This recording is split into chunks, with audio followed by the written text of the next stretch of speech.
All right, guys, so the first mission of today, get this box packaged up. This is a 4/8 under seat box for a Ford F-150 we got going out. We're gonna get some packaging cut up, get this thing sent out.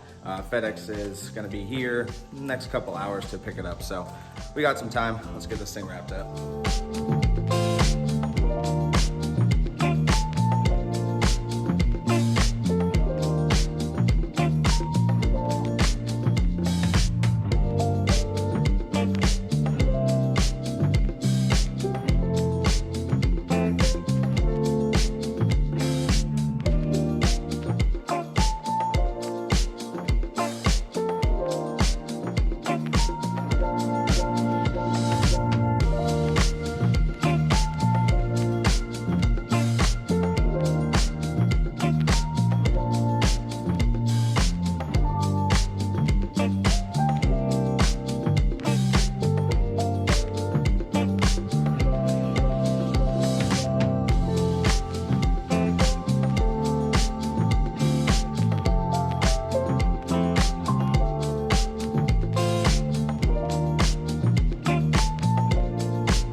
All right, we got the backs all packaged up. Now just waiting on a shipping label and get this thing out of here whenever FedEx decides to actually show up. But first box out in our new Tennessee location. Nice little view. Should have took more pictures or videos of the actual box out here, but we finished it in Florida, so it's not technically the first box we built out of here. It's just the first box heading out.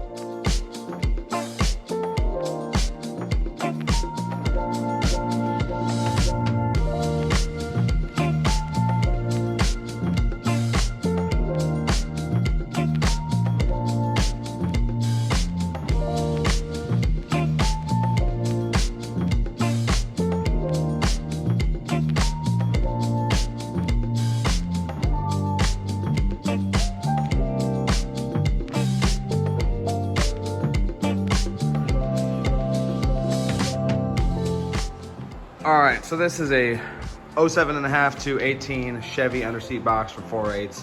This one right here has two windows on the sides, RGB LEDs on the inside. This is for a customer. This is a custom built one right here. This one's gonna be shipping out to Hawaii. Basically the most finished one in our list of things to get done. So we're gonna get these plexiglass windows cut out here. We're gonna use the tape that we pulled the protective layer just so we didn't get any bed liner on the inside. We're actually gonna use that for our template for our plexiglass window. That'll make it nice and easy to get that window. Got some RGB LEDs going on the inside of this. Custom Lowe's logo on the front and the box terminal on the back, and this thing will be ready to get out of here.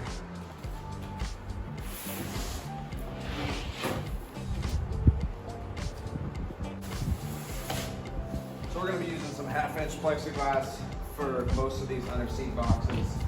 1/2-inch plexiglass is plenty strong for these underseat applications. If you're gonna do something much larger, you know, some of the SUV boxes or some of the car boxes, I'd probably recommend going with 3/4, but you'd be pretty amazed with how strong 1/2-inch plexiglass really is. Especially with these smaller sizes that we're running. I mean, this window, you know, is only this big. It's a pretty small window, so it's not gonna have a lot of surface area, not a lot of opportunity to even flex it. All right, so what I'm doing here is taking this, basically a tape template. It is what I pulled from the box that I was using to guard the inside of the enclosure from getting paint on it, but it is the exact shape of the window that I need. So I'm gonna kind of stick it back over this area, and then I'll take a Sharpie, or most likely a pencil because it has a thinner line, and go around and trace it.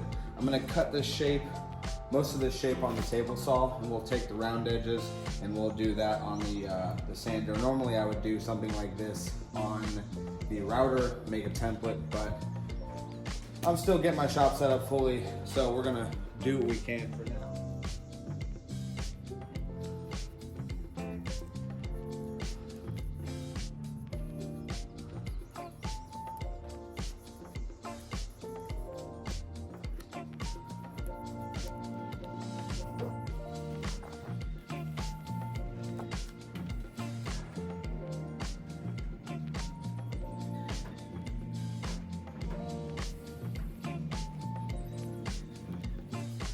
One more corner. And this doesn't have to be perfect.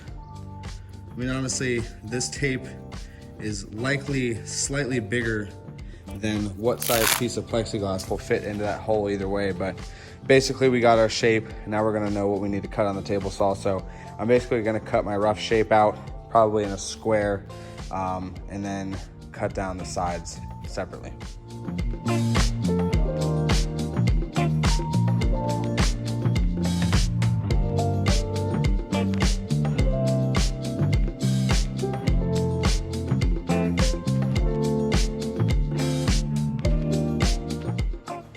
All right, so cutting your square shape is pretty straightforward. You're just gonna follow the lines, cut it just as you would any other square. Now to get this angle piece, what I'm gonna do is I'm gonna use my miter gauge. Now this is just like a normal miter gauge. Most saws even come with a miter gauge. This is just like one on steroids with a longer fence on it. It's just a little better in my opinion. What I'm gonna do is take my compound miter square, and what I like to do, you tighten, this is like a set screw, you tighten. I like to kind of tighten it up quite a bit, almost to where I'd want it to lock in my angle.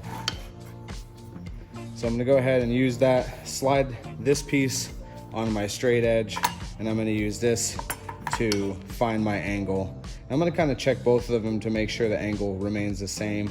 You know, obviously you're gonna have a little bit of differences with the pencil line. We're tracing out a piece of tape, so you're not gonna get exactly perfect, but as long as you're super close, that's what matters. So as you see, I got my angle kind of locked in there. I will go ahead and try to tighten that down a little more. Wish they had more of a wing nut on that thing. I think it would tighten down a heck of a lot better than a circle nut with some grooving, some grip engraved in the sides of it. All right, so now that I have this angle locked in on my compound miter square, what I'm gonna do is I'm gonna loosen up this back gauge here, and I'm going to put this piece against my blade and take my miter gauge fence and line it up to the back side of my compound miter square.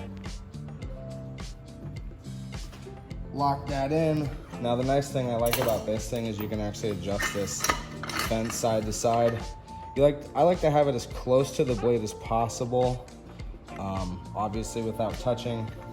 It will even help you kind of reduce a little bit of blowback, not on plexiglass, or blowout rather, not on plexiglass, but other pieces that you're working with, some woods and stuff like that. So we got this locked in here. I'm gonna move this fence. Basically want that out of the way completely, out of the equation. We're not gonna be using that at all. So now I do have those rounded corners kind of drawn in there. So it'd be best to make straight lines running off of them to line up the saw blade. Just extending those rounded lines to a straight line. I'm gonna kind of retrace out my line that's already drawn there with the compound miter square. So now I have lines going all the way to the end. It's just gonna make it a lot easier to line that blade up. We're gonna involve some clamping in this. I'm not gonna try to hold this freehand. Not only is this plexi, so there's a lot of resistance between the cut and the blade, which will actually tend to make your piece go this way or that way. So before I finally cut this, we're gonna get some clamping done on this thing, but I'm gonna kind of eyeball it, just see exactly where I wanna make that cut at.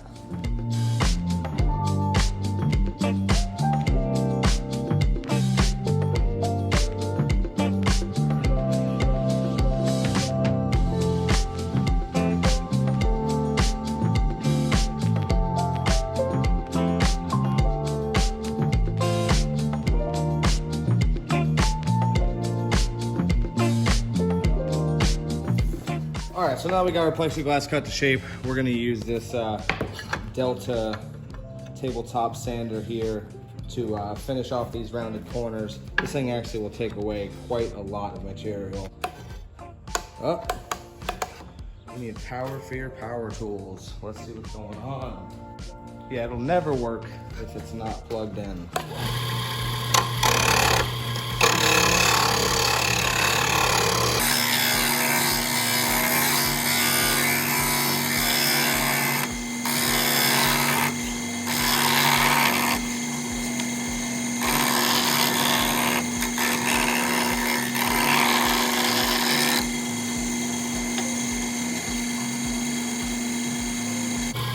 Leave it to me to not check the angle first. I guess at least it was wrong in it was positive angle, not a negative degree. So I can just take it off the back end easily.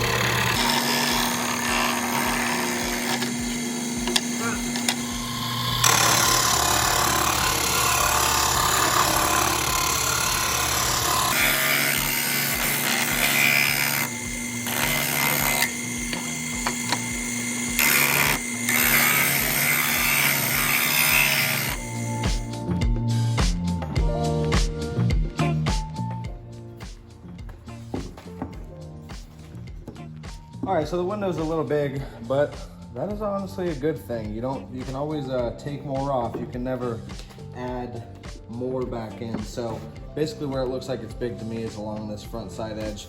It looks like it's honestly probably like a heavy 16th large, and that's just gonna be way too big to try to take down with the sander and remain flat. So we'll just run this through the table saw again and take a little bit off this corner and then kind of re-round these front corners. It might sound crazy, but I'd almost rather come back and forth to the saw a couple times and take a slight little slice off again than possibly take off too much in a single pass. So I likely will have to cut this once or twice, or let's say twice or four times.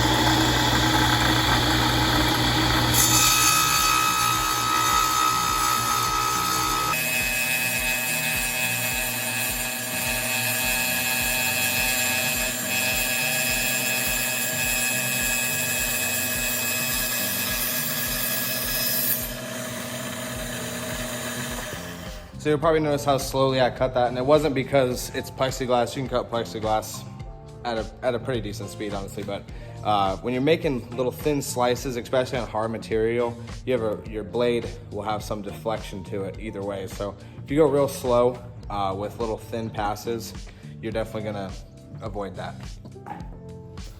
All right, we're gonna try this again. We're just gonna see how it fits front to back. We still got a little more to take off. Now I like how this back end fits, so I want to keep taking it off this front side here.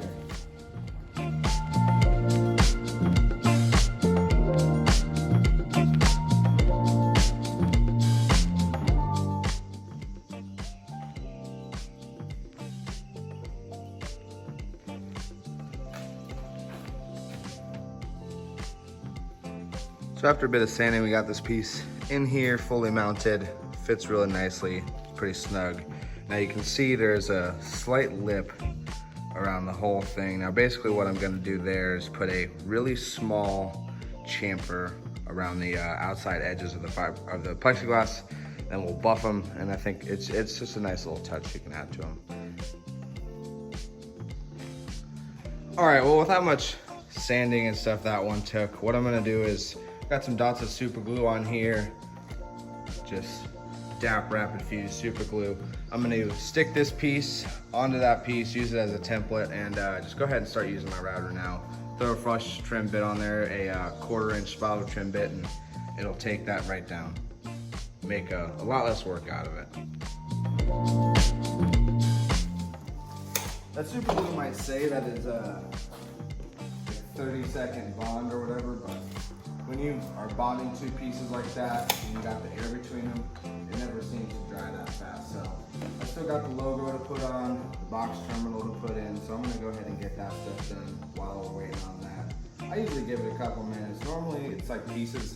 When I use this method, the super glue is a time where I have multiple pieces to do and I can kind of glue them in succession and take one after the other, and just the time of routering them will give it enough time to dry. But on this situation, we're just gonna let it dry and do a few other things that we know we gotta take care of in the box. See how big a hard time this gives me.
All right, so I went ahead and put, like I said, a small chamfer on the outside edges, and that's just enough to bring that gap closer to the actual outside face of the box. You can see there. So now you got that chamfer right to the outside face of the box, and that just gives it a nice detail. And like I said, once you polish it up, it actually looks really cool.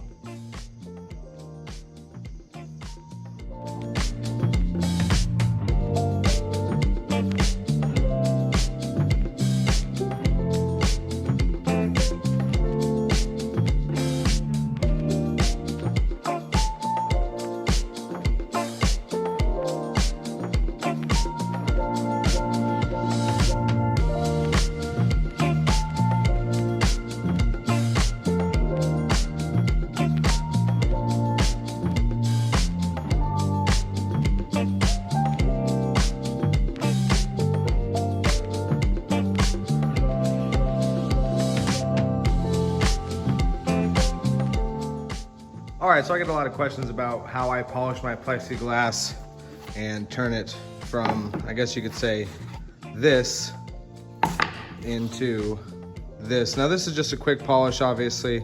It's not the best job, but we're just trying to get this chamfer on the outside profile polished up. So what I'm doing is I'm taking 150, 320, 1000 and some heat, and taking the sandpaper in progression. Now obviously there could be some finer progression. I would probably like to go like 150, 220, 320, 800 flame, but we're working with what we got here, and this will do a plenty fine job at it. So we're gonna go around and sand these edges up with the 150, then we're gonna touch it with the 320. You will see me going back and forth between the 320 and the 1000, and mostly because I'm gonna find some scratches as I'm going through that the 1000 is not gonna take up, and it's just a lot quicker to run back with the 320 and do that little spot you need and touch back over it with the 1000 than it is to try to get any of those scratches out with 1000 grit. Now you can use a block if you want. This is just a little simple thing that we're sanding. So I'm gonna go around on this chamfer, and I'm gonna do the sides too, just with the 150. I'm not gonna go around polishing the sides through the whole thing just because they're not gonna be seen and it's not needed. you want to make sure you kind of go for a consistent, it'll start hazing up the plexiglass, like turning it that white color. You want to get consistent shade across the whole thing so you can tell you sanded it all. Deep scratches and stuff will show up as just darker marks. It'll look like a dark line through your sanding.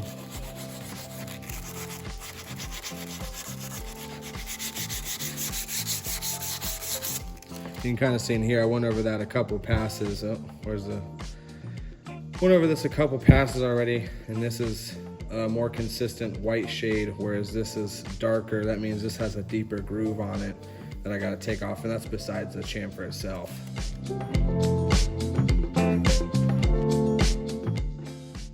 All right, so now that we went over the whole thing with the 150, we're gonna go over the whole thing again with the 320. Again, I'm not going on the sides, I'm just getting this top chamfer here. Now, basically what I'm looking for in this one is this is actually gonna darken it up, because this is actually gonna start to polish it and turn it back to clear. So you should see your edge kind of consistently darkening it up. Your scratches will kind of represent themselves as light marks in your piece.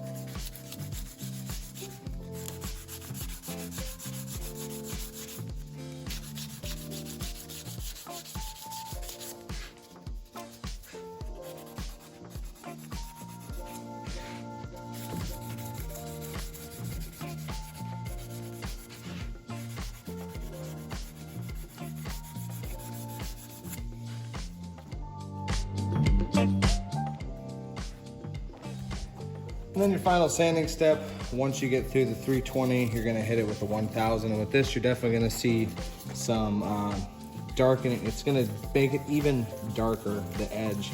And this is where you're gonna start seeing your polish. Now again, you will see me jump back and forth between this and the 320, because even like, I don't know how well you can see it in the camera. Let's see. These little scratch marks in here, it's gonna take you forever to try to get that out with 1000. So you're much better off just hitting that back with the 320. You know, try not to go too far beyond the scratches that you have to do, so you're not reworking it all that much.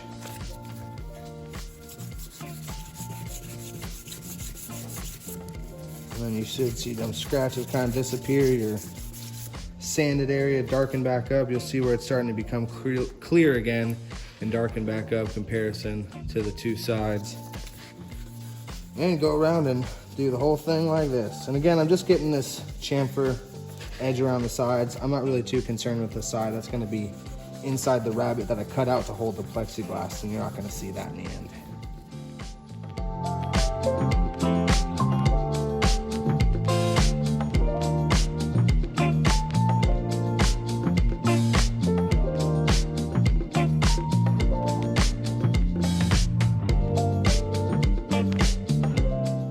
So we got it 1000 sanded, and we're much closer to where we want to be. I'm just going to take some rubbing alcohol, just regular cheap old rubbing alcohol, and a rag.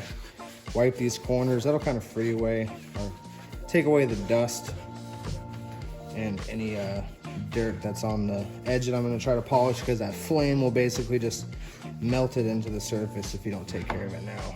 All right, so you can kind of see we're getting much closer, but still a bit of a dull finish, even on this edge here. And the flame should take care of that for us.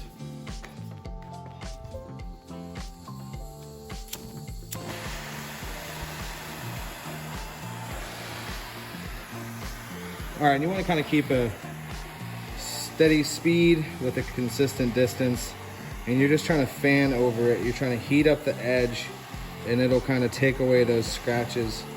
I'm not really sure what it's doing on a molecular level or a scientific level, but heat, take away scratch, that's all I care about. If you get too crazy and you overheat it, it will kind of bubble, and you'll see some little air bubbles start rising through your piece. Once you get those, they're very hard to get back out. if you start getting some deep air bubbles. At that point, you might as well air bubble the whole damn thing and pretend that it's a look that you were trying to go for on purpose. So again, like I said, I'm just going over it, multiple passes over and over again, keeping the flame about 2 inches or so away.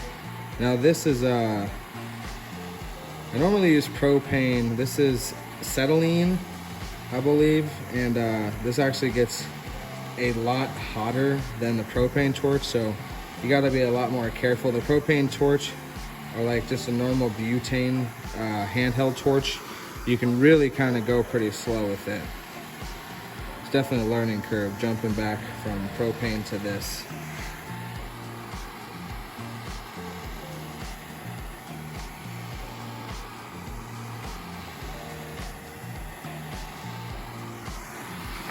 I don't know how well you can see it in the camera. There's two little minor scratches, and it looks like you're not gonna be able to see it, but you can definitely tell that it's doing a much nicer job polishing that up. So I'm gonna go around a couple more times, and you kind of want to change your angle of view, kind of use the light in your shop that's refracting off of the edge, and you can kind of see scratches that you're not going to be able to see from a straight up point of view.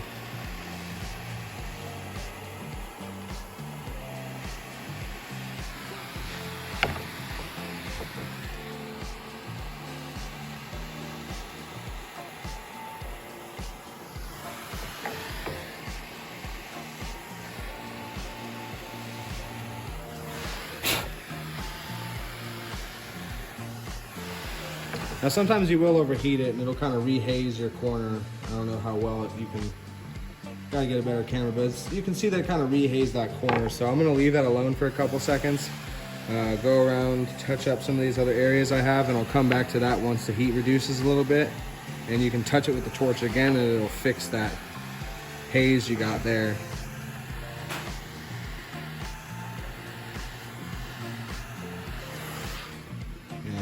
Go, kind of took that out of there. There are a lot of areas of no return with this when you're going flame polishing, so be very careful. A lot of people just like to do polishing sandpaper, you know, in different grits, and then polishing compound, but I like to use a little bit of both. All right, well, we got the windows in here, we got the logo on, the box terminal in the back in. The last thing we need to do is put the LEDs in, paint a small rim on the inside of this window. Unfortunately, I don't have spray paint and I don't have LEDs. So spray paint, easy. I can take the 45-minute drive up to town, get me some spray paint, which I will do to get these pieces painted. And LEDs, unfortunately, I'm gonna have to order from Amazon. I ordered like 5 kits, I don't know, 2 weeks before I left. I don't know how the hell I went through all of them. I figured I had a few more. I definitely have enough controllers. I just don't have enough lights, so. It is what it is. Amazon's actually pretty quick around here, even though it's a rural area. They're not affected by that at all. So we got this box about as done as we're gonna get it done today. We will pull the plexiglass windows out, prepare those for paint, get them trimmed and ready for paint. And we're gonna start pulling some other boxes and getting those plexiglass windows, I guess, cut and get those as far along as we can too. We got some bed liner in as well. Unfortunately, ordered black, they sent us tintable. So I also got to go to the store to get me some black paint to mix into the bed liner, but that's all right. We'll get that paint today. We'll at least get some more progress on these plexiglass windows. We'll get some other things done. Got a box in there that needs to be fixed and sent back out. So let's get what we can done today, regardless of these little slowdowns we're having now. All right, so if you have a plexiglass window in your project, one little quick, well, I don't want to call it quick, but it is a simple, doesn't take a lot of effort. One little trick you can do is paint a perimeter on the inside of your window, which you'll see from this side, the outside face, and it's gonna hide this and any sort of adhesive you're gonna use to stick your window in or make the final seal. So what I have here is a compass tool, and I'm basically gonna, compass tool, scribe tool, and what I'm gonna take the metal part of it, the part that you would stick in, and I'm gonna put it against the inside of my rabbet that I made for my window, and I'm gonna keep adjusting it until the pencil point is about 1/4 inch to 3/8 of an inch past the wood. Now that's just gonna give me enough room to hide whatever I'm gonna put in there.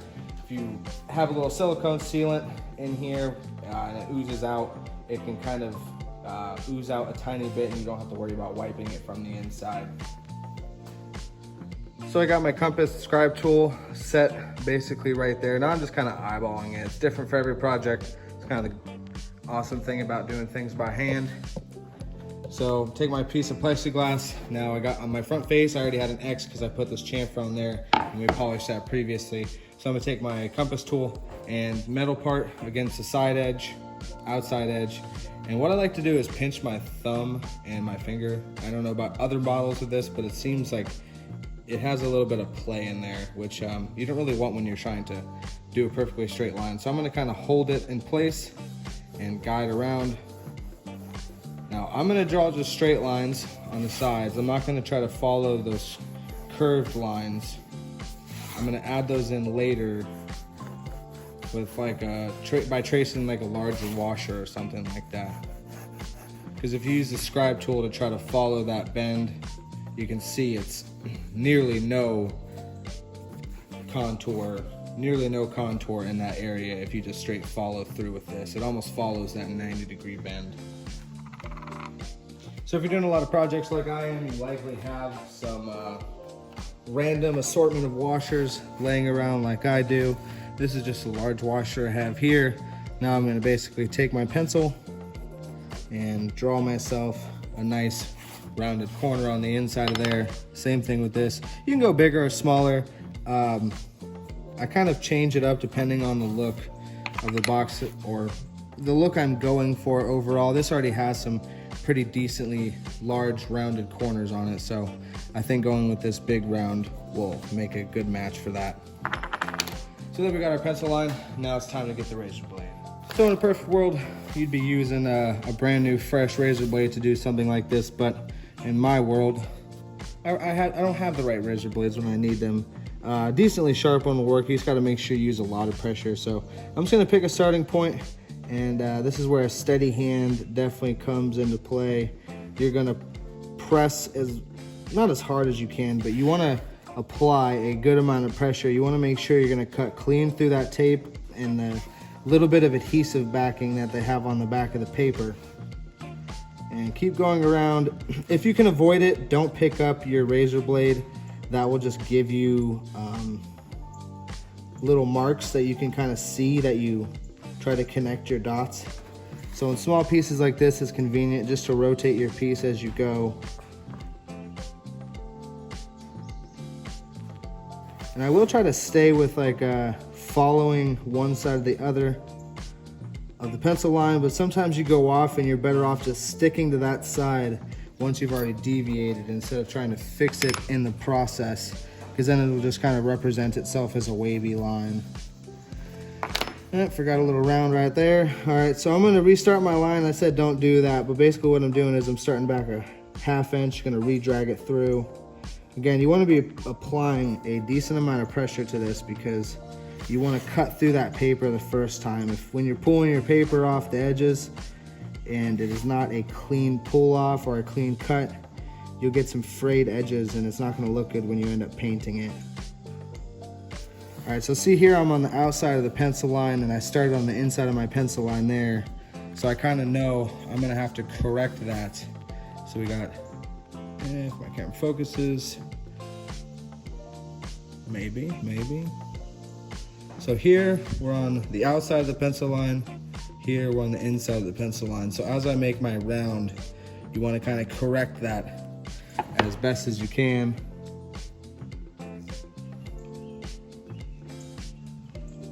And again, you don't want to correct it on a flat area or a straight run. You want to correct it inside your radius that you're doing.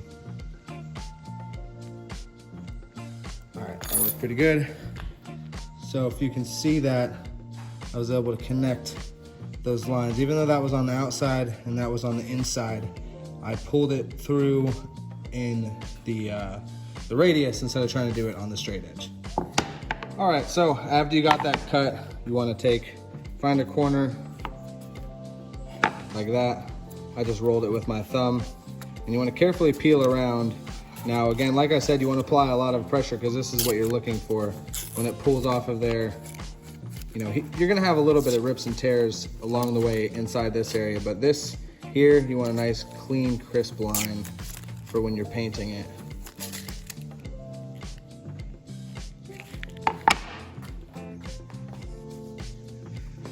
All right, so as a final step, we got this cut away. Now I don't want my paint to go on the side or on my polished chamfer that I put earlier. So what I'll do, take some thin painter's tape, masking tape.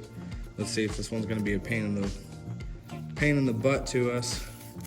Likely it will be. All right, let's see. So you're gonna just basically take it and tape around your side perimeter. If I can get this tape to actually cooperate with me, that is. There we go. All right. And I'm just gonna keep tucking the edges around as I go. And I don't want the tape to pass my edge here. I don't want it to pass my edge because then it'll interfere with the paint I'm gonna do later on this part here.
Box as well for 4/8. Thankfully, we had the forethought to make the windows the same. So we're going to take the windows we used on the last enclosure, and we're going to actually make those into a template. I think what we might do is go ahead and take a piece of wood and make ourselves a wood template of this window hole because it is a common shape and size.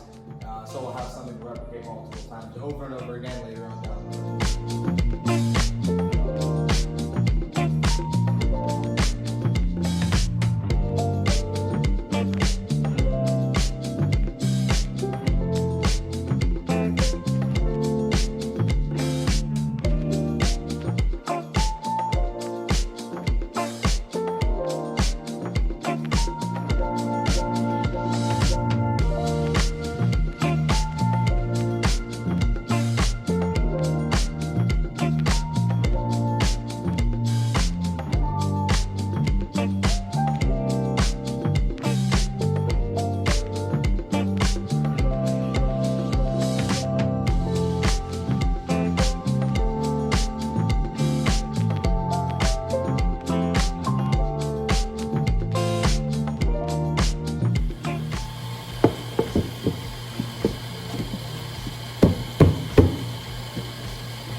All right, so we got these windows in here. 1, 2, 3, 4, 5 windows on the top. We still gotta do a window on each side, 1 window in the front.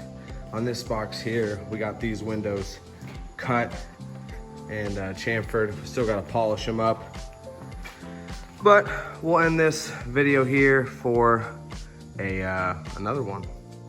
All right, guys, thank you for watching this one. Hopefully you learned a few things. Hopefully you enjoyed the tricks and tips along the way as I went through this episode in the process. We're gonna keep grinding on these boxes. We got a whole bunch of work to do, a whole lot of videos coming to you guys. So 1728 down in the comments below. If you watch this far, you already know what it is. Make sure you guys comment below, subscribe, like the channel, share it everywhere you can. I really appreciate it. And see you guys in the next one.